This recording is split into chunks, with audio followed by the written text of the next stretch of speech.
السلام عليكم ورحمة الله وبركاته. عاملين ايه احلى متابعين في الدنيا؟ يا رب تكونوا بخير. النهاردة هنعمل رز بلبن. الوصفة خطيرة وهتعجبكم جدا. يلا بينا على المقادير. كوباية رز هنغسلها كويس جدا.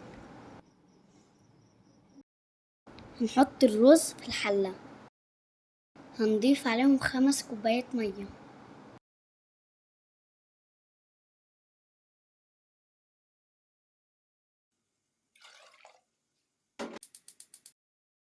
ونسيبهم على النار لغاية ما يستووا، بس لازم نقلبهم على طول.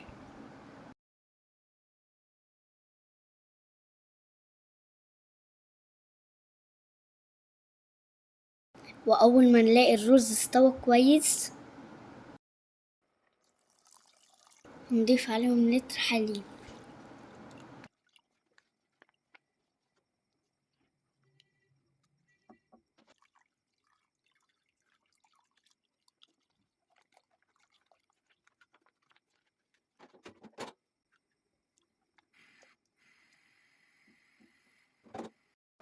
وأول ما الحليب يغلي هضيف كوباية سكر، وحابين تقللوا وتزودوا براحتكم.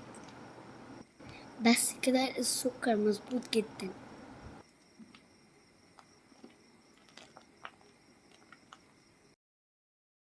متنسوش ذرة الملح. في كوباية إلا ربع مية هضيف معلقتين لبن بودرة، معلقتين كريم شانتيه،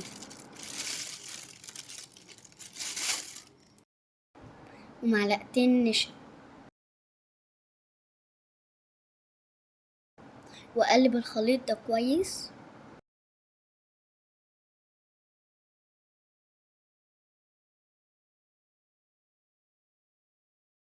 وأضيف على الرز بلبن وأقلبهم كويس.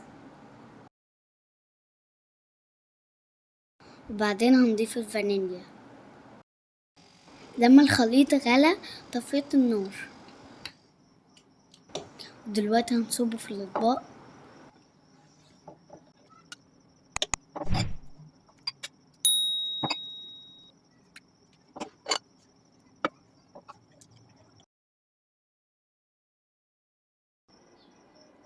ولما تهدى هندخله التلاجة.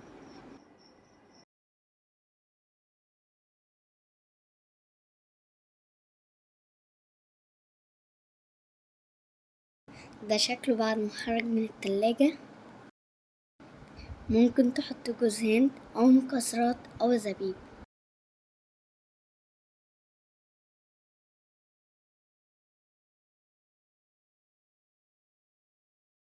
شايفين كريمة جدا ازاي؟